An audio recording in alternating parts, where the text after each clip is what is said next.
कल कल कल दे दीजिएगा 4 बजे।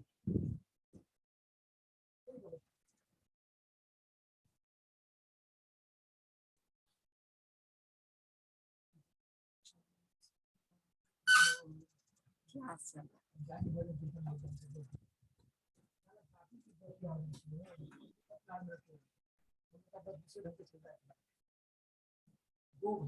जो है। अरे सर क्लास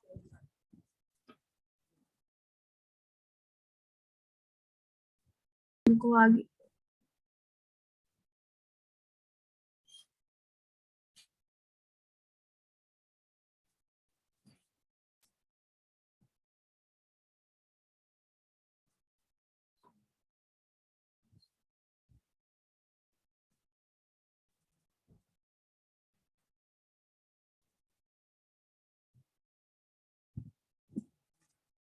तो आप बच्चे टाउन नहीं ओके कैमरा ऑन कर ले एक बार सब लोग।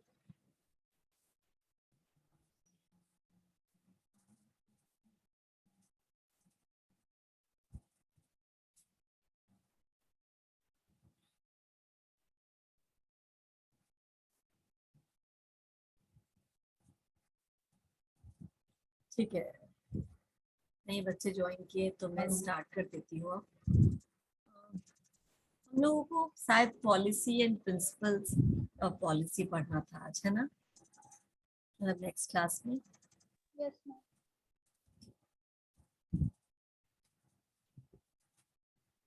पॉलिसी पे जाने से पहले मैं थोड़े क्वेश्चंस पूछूंगी आप लोगों से, आप लोग बताएंगे, जवाब देंगे। अब तो मेरे ख्याल से जितने नए बच्चे हैं, एक आध बच्चे को छोड़ दे तो उनका भी, हाँ क्योंकि परसों तरसों 2 दिन पहले भी 2 बच्चे आए थे जो बोले थे कि नवंबर में एडमिशन लिए थे, लेकिन अभी तक अब क्लास करना शुरू किया शायद वो 2 दिन पहले से। तो खैर उनका तो बहुत बड़ा प्रॉब्लम है, मैं उनके लिए कुछ नहीं कर सकती। उनको जो भी है कंटेंट वो बस दे सकती हूँ और जहाँ प्रॉब्लम होगा वो बताऊंगी। लेकिन अभी जो बाद में भी जो लास्ट में भी आए थे, मैंने उसके बाद रिवीजन शुरू किया था, तो अभी तक जहाँ तक कवर किया वहां तक किसी को प्रॉब्लम नहीं होना चाहिए। ठीक है, तो मैं कुछ क्वेश्चंस पूछती हूँ, आप लोग जवाब देना शुरू करिए। इवोल्यूशन ऑफ मैनेजमेंट का सही सीक्वेंस कौन बताएगा? हैंड रेज करो। हैंड रेज करने कहा है मैंने।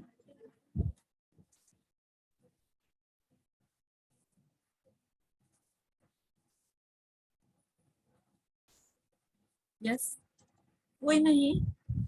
इवोल्यूशन ऑफ मैनेजमेंट का सही सीक्वेंस क्या है? कैसे कैसे इवॉल्व हुआ है मैनेजमेंट धीरे धीरे?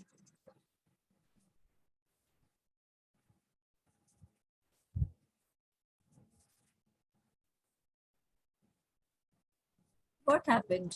मेरी आवाज नहीं आ रही है या मुझे आवाज नहीं आ रही है या कोई बोल ही नहीं रहा है,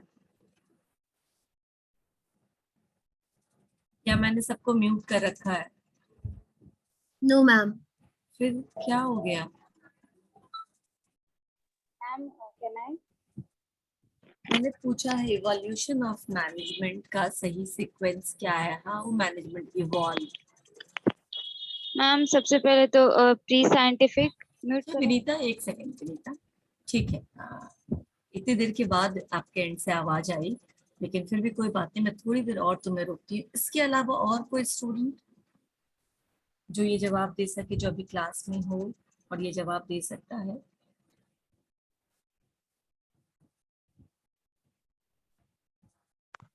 यस, कोई और? नीता रुकना थोड़ी देर। हाँ, इवोल्यूशन ऑफ मैनेजमेंट का सही क्रम पूछा है। क्या इससे भी सिंपल क्वेश्चन आपसे कोई पूछ सकता है? मानवी, बोलो मानवी।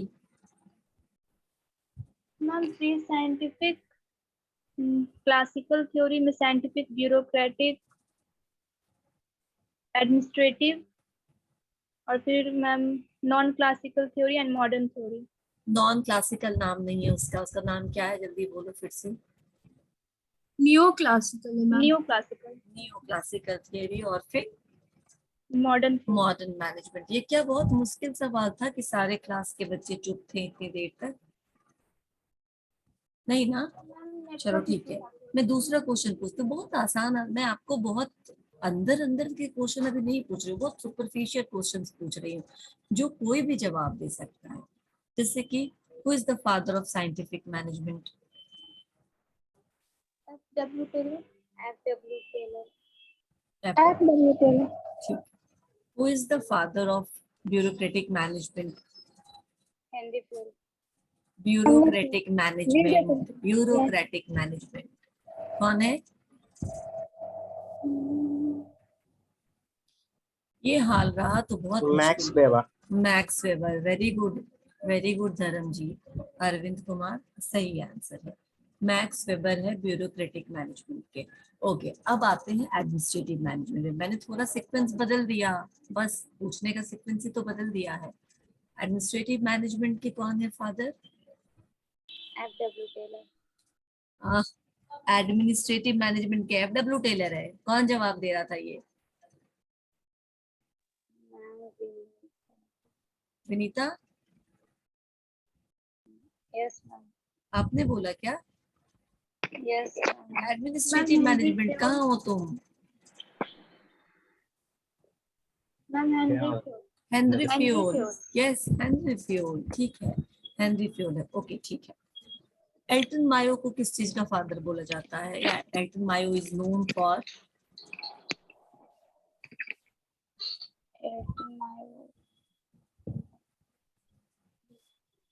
Classical.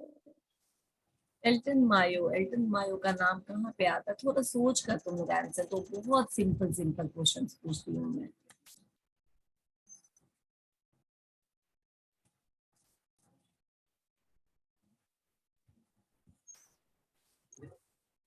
रिया कहाँ है? क्लास में नहीं है रिया? मैम हॉथरन। हॉथरन एक्सपेरिमेंट है वो जो एल्टन मायो ने किया था, but he is known for, is famous for which approach? Ma'am neoclassical. अभी किसी ने बोला है, जिसने बोला है बताओ, फिर से रिपीट करो। Human relation approach, very good. Human relation approach के लिए वो जाना जाता है। धर्मजीत क्या हो गया, आज तुम्हारा सारा आंसर सही हो रहा है। मैम एक दो यही सब याद है वैसे। हाँ तो और भी पढ़ो धर्मजीत, यही सबसे काम नहीं चलेगा, लेकिन अच्छी बात है कि ये सब याद है। बहुत कॉमन चीजें हैं, बहुत छोटी छोटी चीजें। Elton Mayo is known for human relation approach, है ना? इसीलिए उन्होंने एक हॉथरन एक्सपेरिमेंट किया और ऑर्गेनाइजेशन में ह्यूमन साइड पे फोकस किया, जो अभी तक क्लासिकल थियरी में नहीं किया गया था, प्री साइंटिफिक थियरी में नहीं किया था। मशीन पे, प्रोसेस पे, प्रोडक्शन पे फोकस था, ह्यूमन रिसोर्स पे फोकस नहीं था, जो बाद में एल्टन मायो ने किया। इसीलिए is known as father of human relation approach. अब याद रहेगा ये? Yes, ma'am. ठीक है। अभी नेक्स्ट क्या पूछा? अच्छा ठीक है, नेक्स्ट पूछ ही लेते हैं, father of modern management.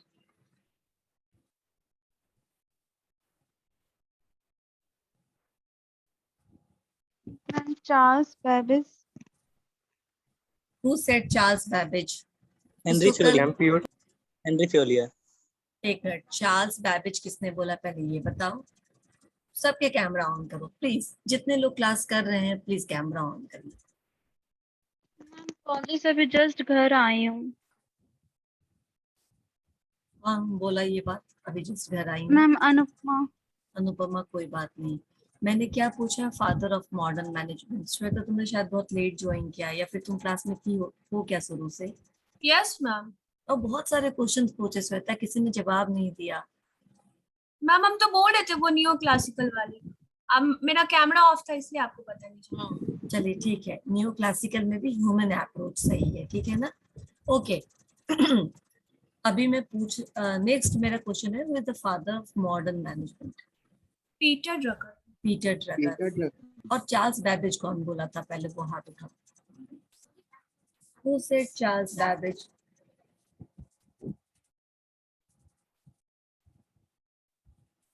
Yes yes,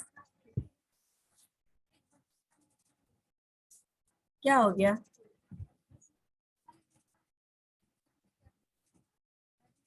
Charles Babbage किसने बोला था? मैं बस नाम पूछ रही हूँ। मैम मैं बोली थी उसको मैम। कल हम सबको आइसक्रीम खिलाना पड़ेगा, क्योंकि Charles Babbage is the father of तो मैम कंप्यूटर के यस मैम, वो गलती। मॉडर्न मैनेजमेंट नहीं, कितनी बड़ी बड़ी गलतियां मत करो, ये गलती नहीं है, ये सब ब्लंडर है, ठीक है ना, इसीलिए आइसक्रीम खिलाना पड़ेगा, राइट?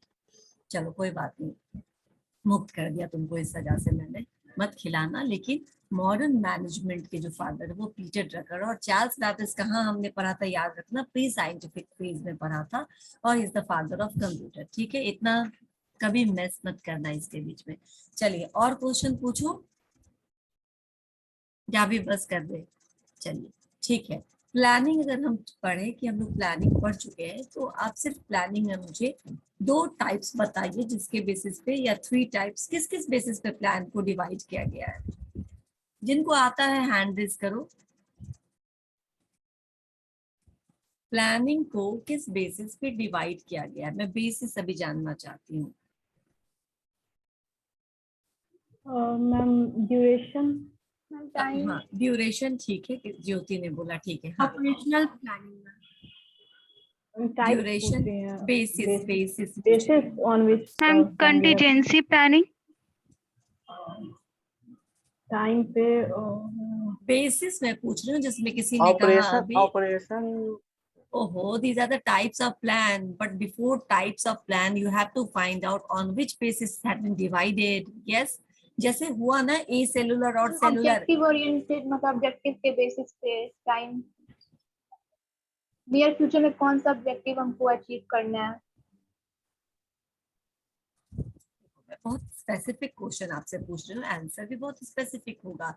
ये ऑब्जेक्टिव क्वेश्चन है, इसमें बहुत लंबा चौड़ा आंसर नहीं हो सकता। मैं एक आपको एग्जांपल देती हूँ, जैसे कि जीवित लोगों, जीवित चीजों को, ठीक है ना, जो भी लिविंग है, लिविंग को 2 बेसिस पे बांटा गया ना, plants and animals, we can move, है ना, लोकोमोशन है, तो वो हो गए एनिमल्स, लोकोमोशन नहीं है, मूवमेंट नहीं है, वो गए प्लांट्स, बोथ आर लिविंग।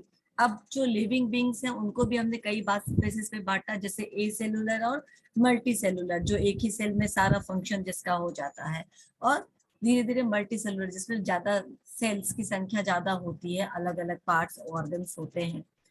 इसी तरह से प्लानिंग को किस बेसिस पे डिवाइड किया गया है, मैं ये पूछ रही हूँ, what are different basis on which plans have been divided. Work हो सकता, क्या बोलो धर्मजीत, ठीक से, आज तुम्हारे सारे आंसर सही हो रहे हैं। वर्क में वर्क नहीं, यूज मैम, ज्योति फिर से एक बार। यूज हाँ, यानी इसको क्या बोलेंगे, रेपिटेटिवनेस, है ना, यस रेपिटेटिवनेस। रेपिटेटिव, कितनी बार हम उस प्लान को यूज कर सकते हैं on the basis of repetitiveness of the plan, एक हुआ, और on the basis of duration, Duration. on the basis of hierarchy, on the basis of management level, ठीक है ना, कि किस मैनेजमेंट Yes, लेवल ने बनाया। ये नहीं बताया मैंने किसी को इस क्लास में, ज्योति के अलावा,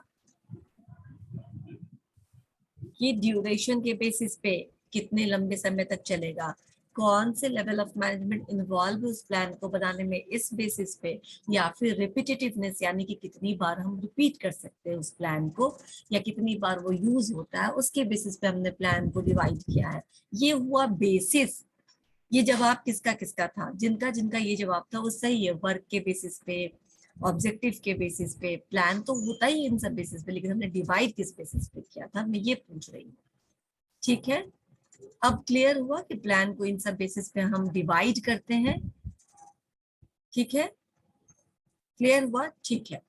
अब on the basis of repetitiveness of plan के बेसिस पे जो 2 टाइप्स ऑफ प्लान है, वो आप नाम बता सकते हैं कोई? स्टैटिकल, टैक्टिकल, single use, हाँ धर्मजीत, अब तुमको जितना आता था उस लेवल से थोड़ा ऊपर के लेवल पे चले गए।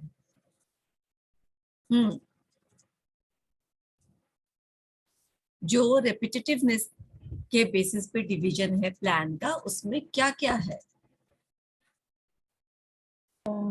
single use plan, single use plan, और ongoing plan, standing plan. standing plan, याद आ रहा है? मैम ने ये सब कुछ बोला है कभी क्लास में? सिंगल यूज प्लान, जो प्लान एक बार ही यूज आता है उसको हम बार बार यूज नहीं कर सकते, जैसे बजट, जैसे आपके एग्जाम का शेड्यूल, प्रोग्राम। समझ में आ रहा है? एक बार एग्जाम देने के बाद क्या एग्जामिनेशन कंट्रोलर आपकी यूनिवर्सिटी का वही शेड्यूल दूसरी बार भी रखेगा? नहीं रखेगा। ऑब्वियसली वो उसको चेंज कर सकता है, टाइम चेंज हो जाएगा, डेट चेंज हो जाएगा, शेड्यूल का शिफ्ट चेंज हो सकता है, उस समय का जो सिचुएशन होगा उस हिसाब से उसको शेड्यूल बनाना पड़ेगा। क्लियर हो रहा है? ये सिंगल यूज प्लान है। और जो होते हैं स्टैंडिंग प्लान, इसका क्या मतलब हुआ?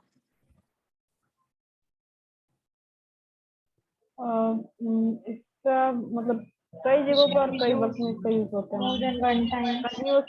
Continuous use. Continuous for 1 year. जो जिसको हम बार बार यूज करते हैं, जैसे क्या? जैसे रूल्स एंड रेगुलेशंस, है ना?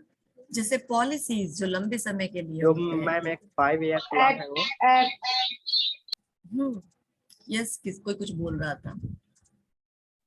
रूल्स जल्दी जल्दी नहीं बदलते, पॉलिसीज जो मैम 5 ईयर 5 ईयर पॉलिसीज ही होते हैं, ये भी लंबे समय तक चलता है, हम तब तक नहीं बदलते जब तक कि कोई ऐसा सिचुएशन ना आ जाए या फिर उसको बदलने की जरूरत ना पड़े, है ना?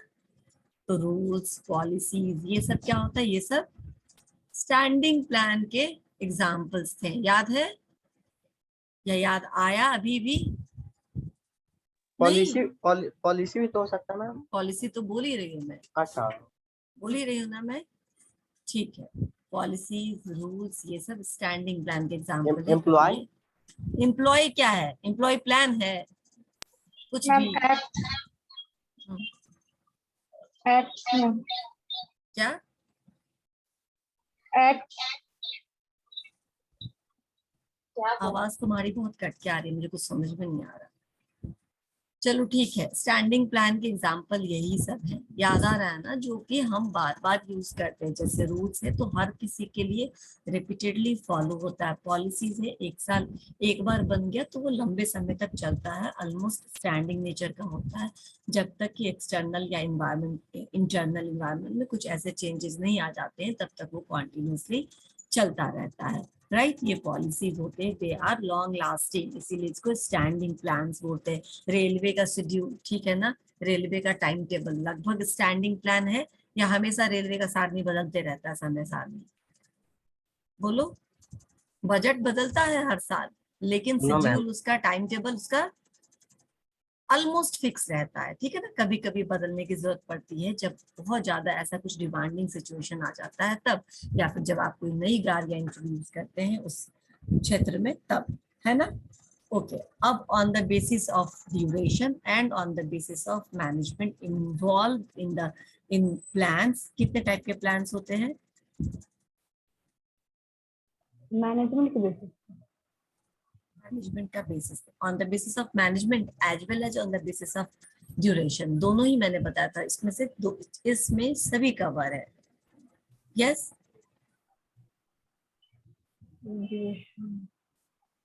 On the basis of duration, duration मतलब कितने समय तक टाइम। और कौन इन्वॉल्व है, which level of management involve with it. इसमें कौन कौन से प्लान के टाइप्स हैं? मुझे लगा था ये तुम लोग खटखट जवाब दोगे ये सब चीजें।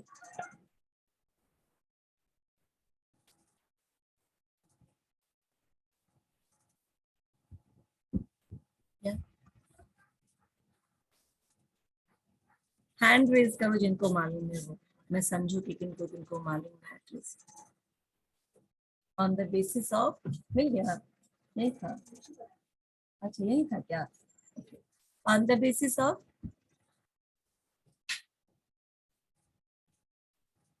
On the basis of duration पूछ रही हूँ। नहीं समझ में आया? अभी तो कोई बोल रहा था जब मैं बेसिस ऑफ प्लान पूछ रही थी तब कोई बता रहा था। यस मैम, ऑपरेशनल है सब। हाँ वही सब है, बिल्कुल वही सब है। Operational plan, operational plan, contingent plan, ठीक है। हेल्थ एंड हेल्थ नहीं है, और स्ट्रेटेजिक, स्ट्रैटेजिक प्लान और टैक्टिकल प्लान, टैक्टिकल, है ना? ये चारों। अब इसमें चारों लेवल ऑफ मैनेजमेंट भी है। आपको ये तो पता ही है ड्यूरेशन कैसा है, स्ट्रैटेजिक प्लान सबसे लंबे समय के लिए, है ना। Operational Yes, plan ma'am. Daily के प्रॉब्लम्स जो भी आते हैं solve ऑपरेशंस को करने के लिए, एग्जीक्यूट करने में जो lower level प्रॉब्लम आता है management उसको use सॉल्व करते करने के लिए।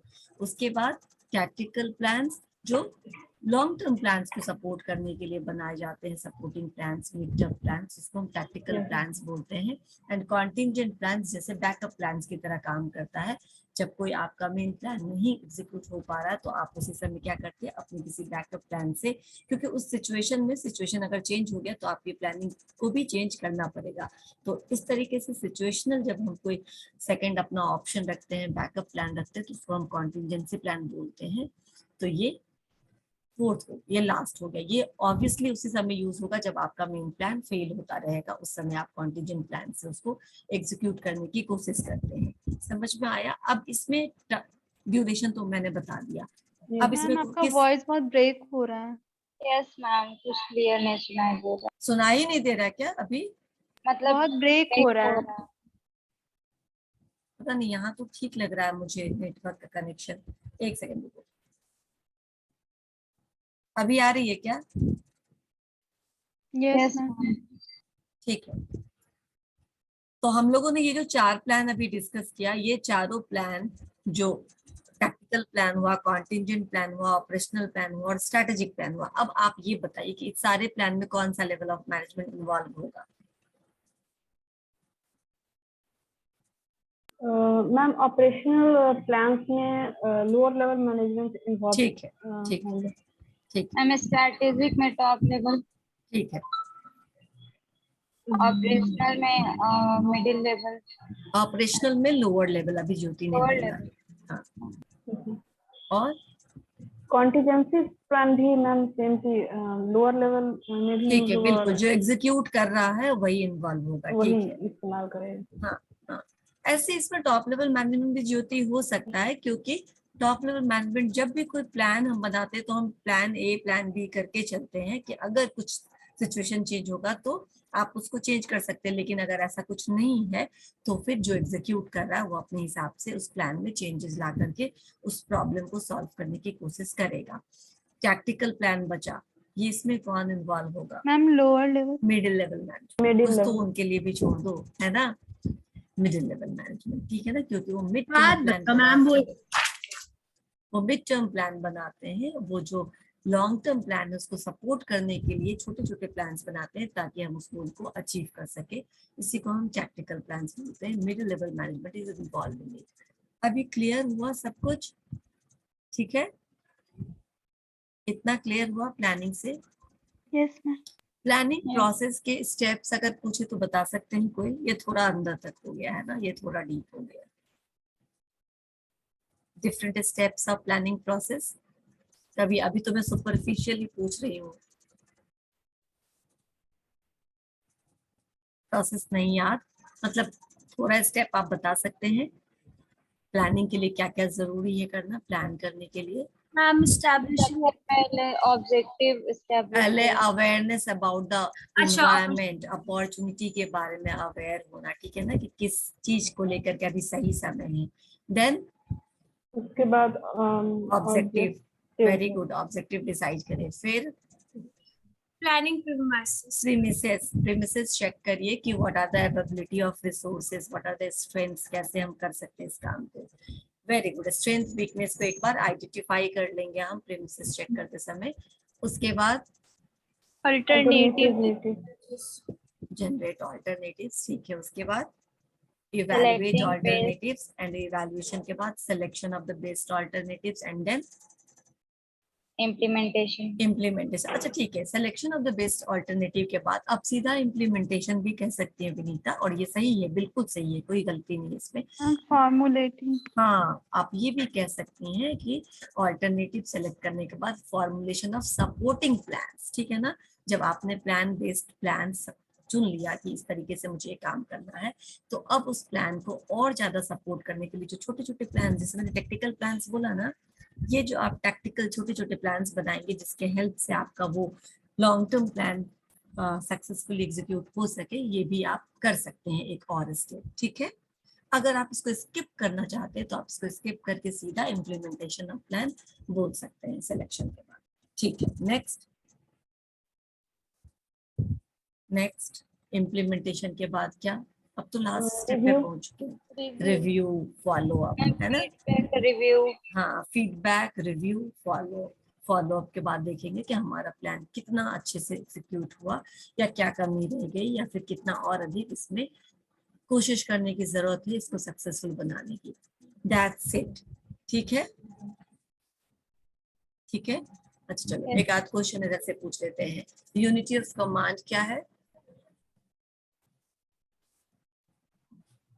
मैम तो उसमें मैम एक बार में एक सबऑर्डिनेट को एक ही बॉस ऑर्डर दे सकता है ताकि वो कंफ्यूज ना हो कि मैं किसका ऑर्डर फॉलो करूं। हाँ हाँ, बॉस एक ही रहेगा, सबऑर्डिनेट मैनी हो सकते हैं विनीता, ठीक है।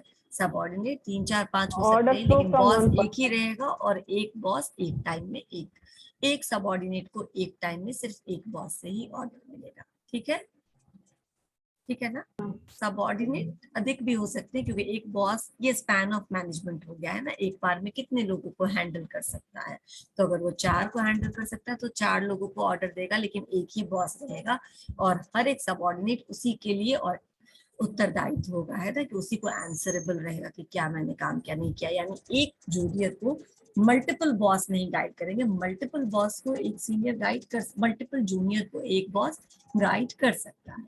ठीक है, that depends upon span of management.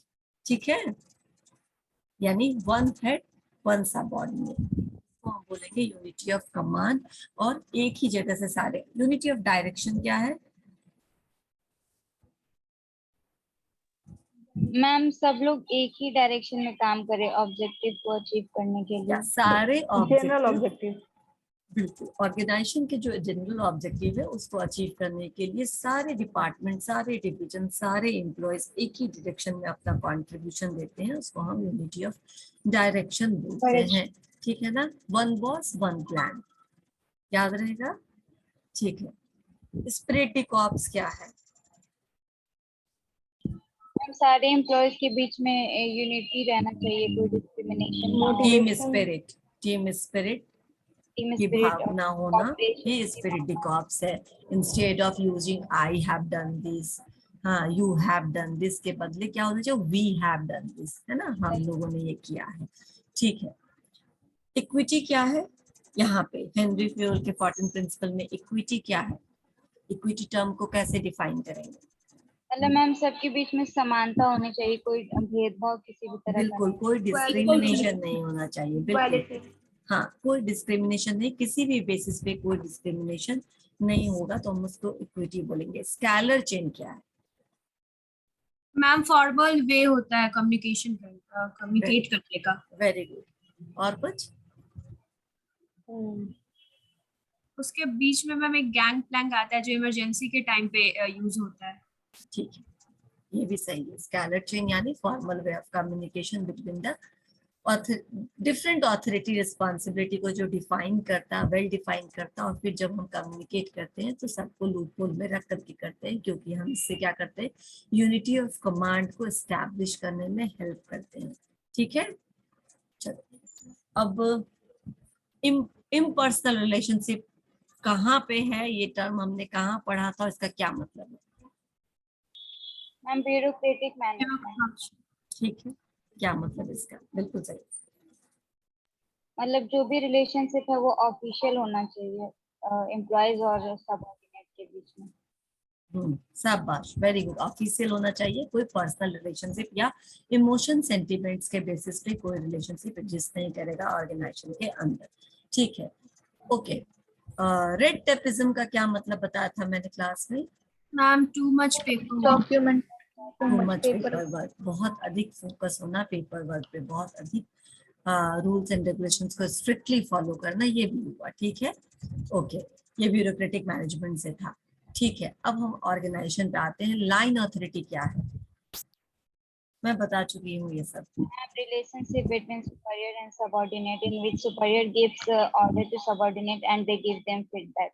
ठीक है, यानी It एक flows from top monopoly to है, bottom. यूनिटी ऑफ कमांड है, मोनोपोली है, और एक, हाँ yes, authority flows from top to bottom and responsibility flows from bottom to top, और one person is responsible for managing all the activities Unity of that of command. Department, है ना, line authority.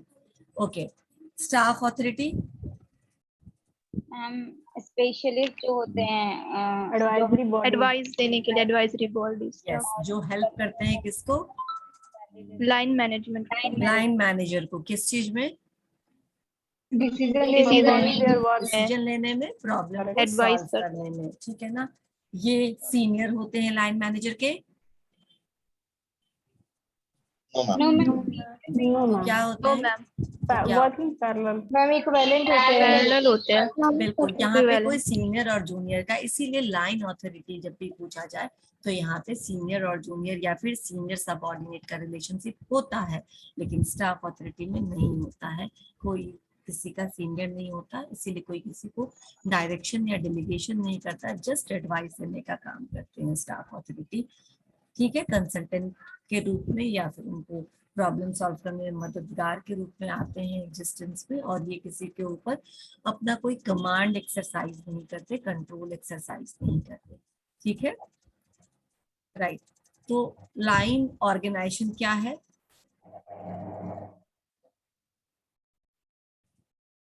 Line organisation पूछ रही है।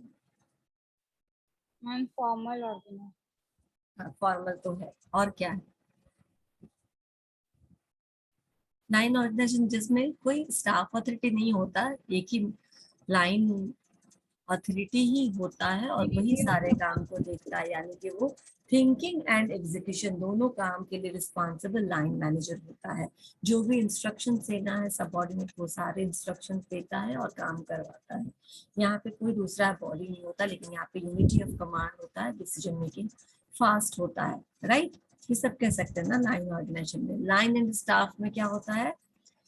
Line structure के साथ साथ और एक स्ट्रक्चर होता है और एक अथॉरिटी होता है, यानी यहाँ पे डुअल अथॉरिटी होता है ना, line and as well as staff authority, ठीक है।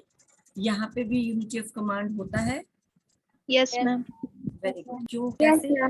दो मैनेजर्स के रहते कैसे होता है यूनिटी ऑफ कमांड? मैम वो एडवाइस देते यस,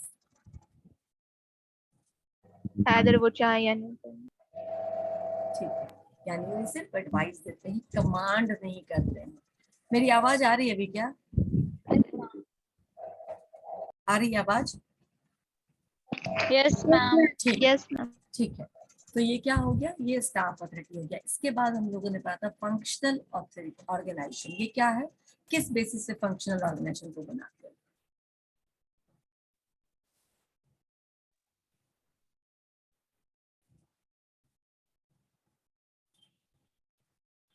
फंक्शनल ऑर्गेनाइजेशन का क्या है, किस बेसिस पे इसको बनाया गया है? मैम स्पेशलाइजेशन, ठीक है, स्पेशलाइजेशन अलग अलग फंक्शनल काम के लिए अलग अलग स्पेशलाइजेशन होता है। और यहाँ पे कमांड नहीं होता है, यूनिटी ऑफ कमांड Unity नहीं of command होता, नहीं। बिल्कुल। तो ये किस बेसिस पे है, मैं ये पूछ रही हूँ। FW टेलर के personal Forman, functional format functional foremanship के बेसिस पे है, ठीक है ना। जो जिस फंक्शन में फोरमैन है, यानी कि अगुआ है, जो जिस फंक्शन का एक्सपर्ट है, उसको वो फंक्शन सौंपा जाए और वो उस फंक्शन से रिलेटेड सारे इंस्ट्रक्शंस अपने जूनियर को, अपने सबऑर्डिनेट को देगा। यही है ना फंक्शनल, और जिसमें कि डिफरेंट फंक्शनल बेसिस पे हेड्स होते हैं जो अपने अंदर अपने सबऑर्डिनेट्स को इंस्ट्रक्शन देते हैं। और यहाँ पे यूनिटी ऑफ कमांड नहीं होता है, क्योंकि यहाँ पे एक जूनियर को डिफरेंट बॉसेस से इंस्ट्रक्शंस मिल रहे हैं। क्लियर हो गया? हो रहा है? ठीक है। कमिटी ऑर्गेनाइजेशन क्या था? मैम ये रेगुलर फॉर्म ऑफ ऑर्गेनाइजेशन नहीं होता है, किसी पर्टिकुलर टास्क को कंप्लीट करने की वजह से कमेटी बनाया, ठीक है, डिस्पर्स हो जाती है। सेपरेट हो जाती इसमें स्पेशलिस्ट मेनली इन्वॉल्व होते हैं। मेनली ये सपोर्टिंग होते हैं, जो इंडिपेंडेंट ऑर्गेनाइजेशन की तरह नहीं होता। It is like supporting organisation which supports the original purpose of the organisation, ठीक है ना। उनको सर्व करने के लिए ऐसे कमिटी ऑर्गेनाइजेशन बनाया जाता है। प्रायर या टेम्पररी नेचर के होते हैं, लेकिन ये परमानेंट भी हो सकते हैं, है ना। जैसे कि हमारा कौन सा कमिटी था? Executive board of executives, right. इनकी जो कमिटीज होते हैं ये कैसे होते हैं? ऑलमोस्ट परमानेंटली नेचर के होते हैं, ठीक है, टॉप लेवल एग्जीक्यूटिव्स के कमिटीज, ठीक है, ओके, यहाँ तक तो हो गया। फॉर्मल एंड इनफॉर्मल में मुझे डिफरेंस कौन बता सकता है, कौन कौन बता सकता है, ये बताओ, हैंड रेज करो। मुझे लगता है वो क्विकली रिकैप करते हुए आ रहे हैं शुरू से लेकर लास्ट तक, इंट्रोडक्शन मैंने छोड़ दिया। Okay, Tanu and Vinita, anybody else जो मुझे फॉर्मल इनफॉर्मल के कुछ भी डिफरेंस बता सके? ठीक है विनीता। Formal informal organisation. अभी ज्योति, अभी सिर्फ हैंड रेज करना, मुझे देखना है कि कितने बच्चे आंसर कर सकते हैं। What are the differences between formal and informal organization? और कोई? बस 5 हाथ। कांग्रेस ऐसे ही नहीं हार रही, ठीक है। और कोई जवाब भी दे सकता क्लास में? फॉर्मल, ठीक है, चलो मैं शुरू करती हूँ, तनु तुम बताओ। मैम फॉर्मल रिलेशनशिप में जो भी लोगों के बीच इंटरेक्शन होती है वो ऑफिशियली होती है, बिल्कुल। और इनफॉर्मल में होता है कि इंटरेक्शन वो अपने व्यूज एक दूसरे को शेयर कर सकते हैं और उन्हें फीडबैक दे सकते हैं जिनसे उनको निगेटिव पॉइंट्स नहीं मिले, और वो एक दूसरे से अच्छे से कनेक्ट रहते हैं, और ऑफिशियली तरह का कोई वो नहीं होता है, इन पर्सनल रिलेशनशिप टाइप का नहीं होता है। और कुछ? No ma'am. ठीक है, बताओ विनीता, बताओ। मैम क्या हो गया बोलो?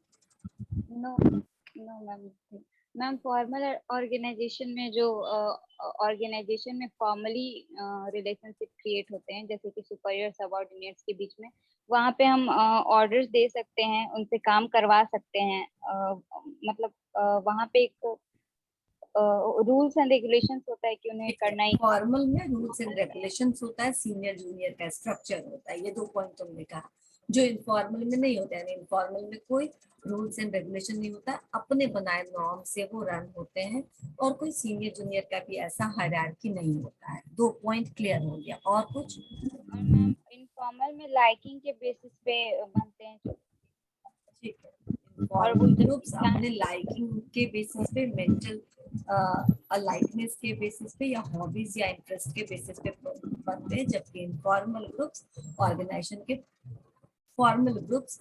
के पर्पस को, ऑब्जेक्टिव्स को अचीव करने के लिए बनते हैं। आपको पसंद है या नहीं पसंद है, इससे ज्यादा इम्पोर्टेंट नहीं है, इम्पोर्टेंट है कि ऑर्गेनाइजेशन का ऑब्जेक्टिव कैसे अचीव होगा, है ना। चलो, इतने सारे विनीता ने बोल दिया, और कोई कुछ इसमें ऐड करना चाहेगा? मैम फॉर्मल जो होते हैं लार्ज ग्रुप्स में होते हैं वो, और मैम इनफॉर्मल जो स्मॉल। ठीक है, और कोई? ठीक है मैम फॉर्मल चेंज मतलब होते हैं, और इनफॉर्मल मतलब चेंजिंग होते हैं, फॉर्मल चेंजिंग नहीं होते हैं। बिल्कुल। Informal same level, informal keep on changing. Informal organisation यानी परमानेंट नहीं होता, वो चेंज हो सकता है, चेंज होते रहता है, जबकि फॉर्मल स्ट्रक्चर लगभग स्टेबल होते हैं, कम चेंज होता है उसमें। यस, और क्या बोल रही थी तू? Ma'am same level of organisation के मेंबर्स का रिलेशन होता है मैम इन फॉर्मल में, और इनफॉर्मल में डिफरेंट ऑर्गेनाइजेशनल लेवल के मेंबर्स का मतलब अच्छा, रिलेशन हाँ, होता है। इनफॉर्मल में, वेरी गुड, बहुत अच्छा पॉइंट है। इनफॉर्मल ग्रुप्स में अलग अलग जगह के लोग भी जुड़ करके वो ग्रुप बना सकते हैं, जबकि फॉर्मल सेटअप में एक ही ऑर्गेनाइजेशन के सारे लोगों का वो ग्रुप होता है। ठीक है, और कुछ? Ma'am formal organisation ma'am rigid होता है, और ये मैम फ्लेक्सिबल होता है। Very good, very good. और कम्युनिकेशन को लेके कुछ बोलना है? Yes ma'am. यस, तो फॉर्मल में मैम स्केलर चेन के थ्रू होता है, और मैम उसमें नहीं। और भी कुछ? कम्युनिकेशन मैम इनफॉर्मल ग्रुप में कम्युनिकेशन जो होते हैं वो ज्यादा बेटर होते हैं। They are involve more peoples and give advice all at the same level. Better की जगह पे मैं एक बात बोलूंगी कि जो इनफॉर्मल ग्रुप्स होते हैं, जरूरी नहीं है बेटर ही हो, क्योंकि उसमें झूठ भी बहुत जल्दी जल्दी फैलता है ना। क्योंकि कोई इसकी रिलायबिलिटी नहीं है ना, ये बहुत ट्रस्टवर्दी नहीं होता, लेकिन ये एक सेकेंडरी रूट होता है कम्युनिकेशन का, ये एक एक्स्ट्रा एडिशनल चैनल है कम्युनिकेशन का इनफॉर्मल ग्रुप्स के बीच में। इनफॉर्मल ग्रुप्स में किसी भी डायरेक्शन में कैसे भी कम्युनिकेट किया जा सकता है, and informal organisations are very quick in spreading rumours, ठीक है ना, जबकि जो फॉर्मल कम्युनिकेशन होता है वो बहुत रिलायबल होता है, ट्रस्टवर्दी सोर्सेज से होता है। अगर आपको कोई नोटिस मिल रहा है तो प्रॉपर सिग्नेचर और प्रॉपर लेटर हेड पे मिलेगा कि किस विभाग से, किस डिपार्टमेंट से ये नोटिस किया जा रहा है, और वो बिल्कुल रिलायबल नोटिस होगा, राइट। तो फॉर्मल थोड़ा सा टाइम टेकिंग कम्युनिकेशन होता है, इनफॉर्मल बहुत फास्ट होता है, लेकिन फॉर्मल कम्युनिकेशन की जो ट्रस्ट वर्दीनेस होती है वो बेहतर होती है in comparison to informal communication. Clear, ठीक है। अभी देखो हमने क्लास में कितने सारे डिफरेंसेस, जबकि मैंने इतने सारे डिफरेंसेस आपको बताए नहीं है क्लास में, पर हमने डिस्कस कर लिया। मैंने ये छोड़ा था आप लोगों को करने के लिए कि आप लोग खुद करके आएंगे। मैं बताऊंगी फॉर्मल इनफॉर्मल ऑर्गेनाइजेशन क्या है, लेकिन आप ये डिफरेंसेस कुछ कुछ खुद से भी करना चाहिए, इसलिए मैं छोटे छोटे पॉइंट्स जानबूझ करके स्किप करते आई हूँ कि आप खुद से करेंगे। तो वी हैव डिस्कस यही फॉर्मल इनफॉर्मल में क्या डिफरेंस है, यहाँ तक याद रहेगा, याद रहेगा यहाँ तक? Yes ma'am. अब ठीक है, अब हम आते हैं पॉलिसीज पे, ठीक है। जरूरी होता है कि मैं आपसे पिछला पूछूं, क्योंकि रिवीजन हो चुका है, और रिवीजन होने के बाद जो फीडबैक है वो बस वही 5-6 बच्चे, आज धर्मजीत ने भी बहुत कोशिश किया है आंसर देने का, शुरू में 1-2 आंसर उन्होंने सही भी दिया, तो ऐसे नहीं काम चलेगा। बाकी के जो बच्चे, क्योंकि मैं अब तो शायद ही आपके क्लास में कुछ बच्चे होंगे जो बोल सकते हैं कि मेरा पीओएम का छूट गया है, या ये नहीं पढ़ा या वो नहीं पढ़ा। आज ही आपके जो सीनियर्स हैं जो अभी सेकेंड ईयर में है, उनका रिजल्ट आया है फर्स्ट ईयर का, ठीक है ना, and then from them I come to know कि उनके जो भी रिजल्ट है, जैसे भी आंसर लिखा था उन्होंने, लेकिन वो सारे चीज वैसे ही आए हैं उनके पेपर एंड, ठीक है ना। आपको जितना एक्सप्लोर करना है करिए, जितने बुक्स पढ़ने हैं पढ़िए, वो बहुत अच्छी बात है, लेकिन कम से कम जो मैं पढ़ा रही हूँ इतना तो जरूर कर दो। इतना में से भी तुम्हारे 70% कहीं नहीं गए। अब मैं कितना परसेंट बोल रही हूँ? मैं 70% बोल रही हूँ, कहीं नहीं गए, वो आएंगे ही आएंगे, 60 to 70 के बीच में आप रहेंगे ही रहेंगे, ठीक है, क्योंकि ये ऑलमोस्ट एवरीथिंग कवर कर लेते हैं जितना आपके सिलेबस में, राइट। तो इतना तो पढ़ो, और इसको हम कितना बार पढ़ चुके हैं, 1 बार 2 बार 3 बार, सबके लिए रिपीट करते हैं।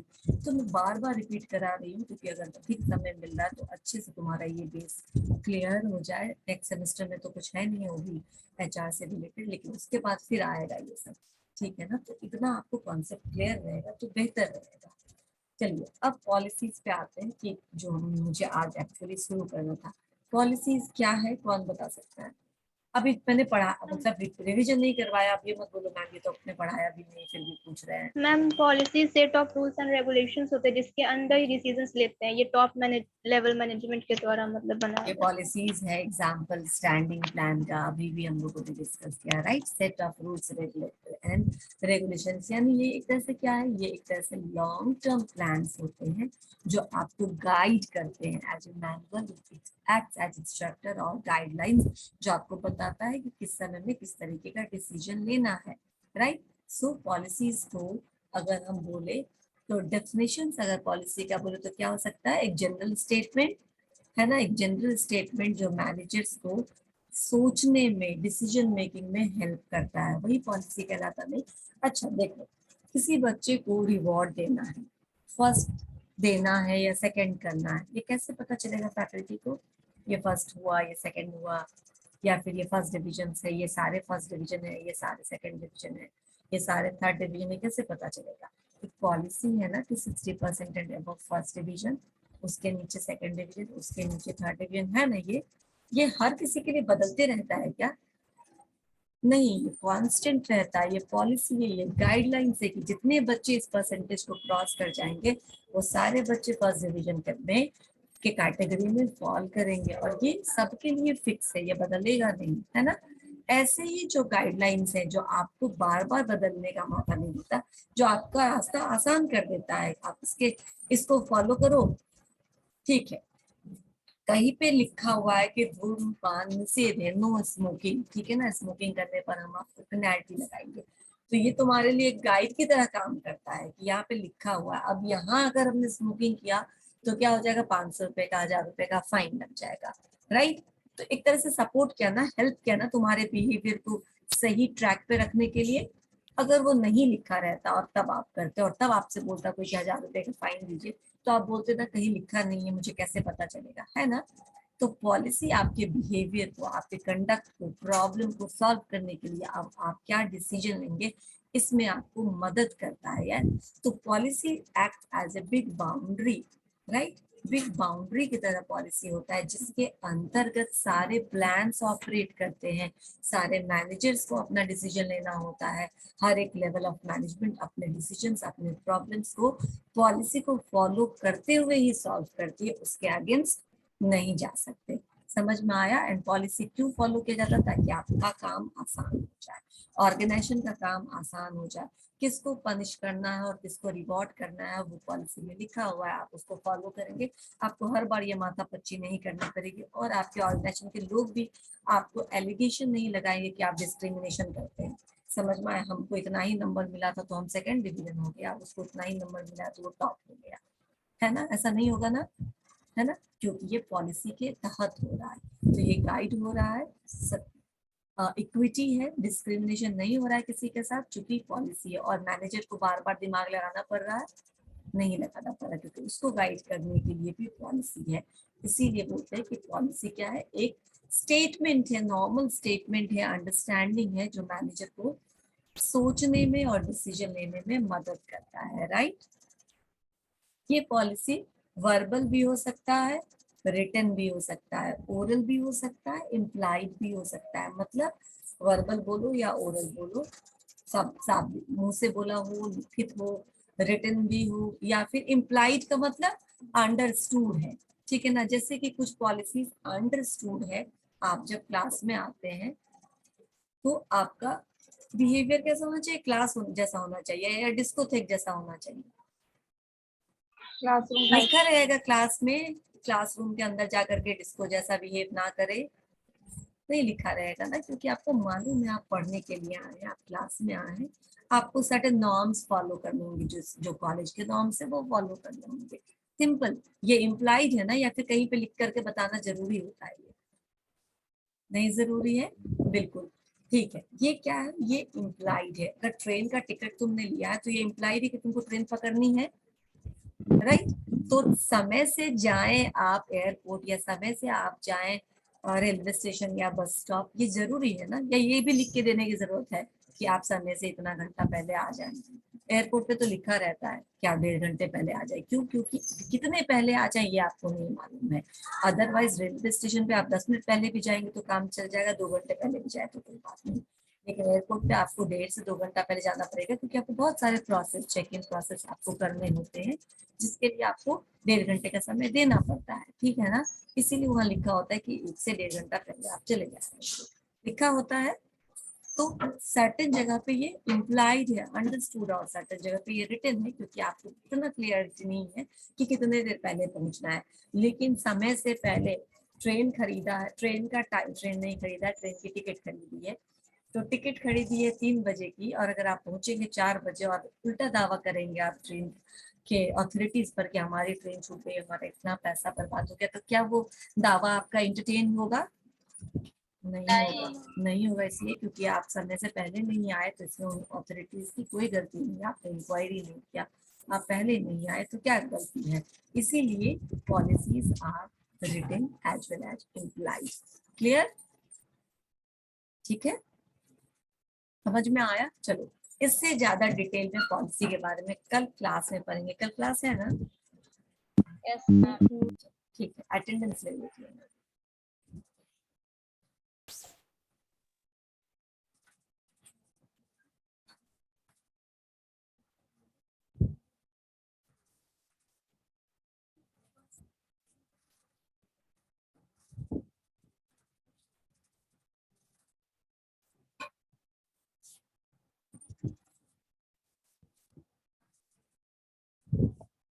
एक सेकेंड बस।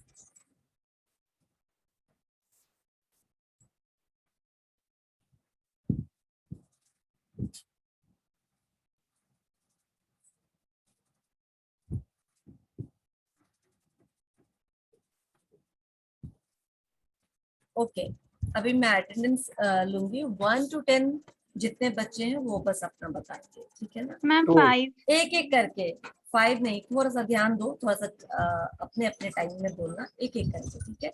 एक साथ बोलना। 2 ठीक है, 2 Yes, और ma'am. 5 मैम 6. ओके। और कोई है 1 to 10 में? ठीक है, 10 to 20 नो वन। 10 to 20 के बीच में कोई नहीं है। 6 हो चुका, 60 16 ओके। और कोई नहीं? 20 to 30 30 to 40 28. 28 है, 25 है। 37. 30 to 40 में 37 मैम. 37 33 मैम. 33 एक सेकेंड, हाँ। और कोई till 40 no. 41 to 50 ma'am 44 ma'am. 49. क्या? 48. मैम 49. 48 और 49 और कोई नहीं है 41 to 50 के बीच में? 44 मैम। 44 yes ma'am 44। ठीक है, एक बार रिपीट करिए जब पूछे तो, ठीक है? या हो गया 44 48 49 दैट्स इट। Yes. ठीक है, 50 to 60 54. मैम 51। 51 54 ठीक है, और 55. 56 भी बना दीजिएगा मैम। ठीक है, ज्योति बना दिया। और कोई? 55 मैम. हो गया। और कोई नहीं? 61 to 70 64 60 बना दिया मैंने। अब मैम 66 का लीव है। 60 के बाद 64 64 मैम 57 भी है मैम। 57 बोल दे क्यों नहीं फिर? Okay 68 ma'am. 68 64 के बाद सीधा 68 ओके। मैम 66 का लीव हो गया, नेटवर्क इशू था। 66 हाँ सत्यम। ओके बना दिया, ठीक है। और 70 से 80 के बीच में मैम 79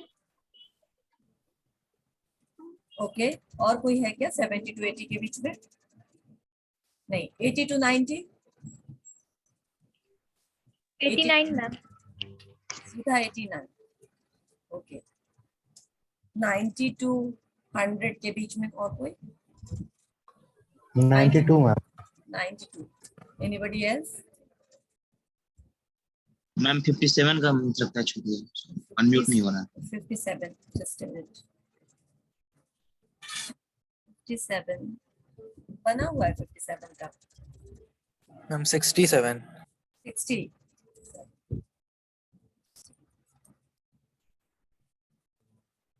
ओके ठीक है डन। और कोई है? अब क्लास में आप लोग को बहुत कम बच्चे हैं, 22 अटेंडेंस बन गया, ठीक है? मेरे ख्याल से सबका हो गया है, लोग उसके बाद छोड़ते हैं, ठीक है? नेक्स्ट कल क्लास में पॉलिसी पूरा चैप्टर डिस्कस करेंगे, आप लोग रहिएगा और ध्यान से पढ़िएगा। और इतना कम जो आंसर देने वाले 5-10 बच्चे हैं ना, 10 भी नहीं है, तो थोड़ा सा बढ़ाइए उसको, ठीक है? मैम हमारा एग्जाम कब होगा? जब होगा जो होगा तब देखा जाएगा, अभी तो अपना कर्म पे ध्यान रखो, ठीक है ना? फोकस करो, अभी मुझे नहीं मालूम कब होगा, ठीक। Thank you.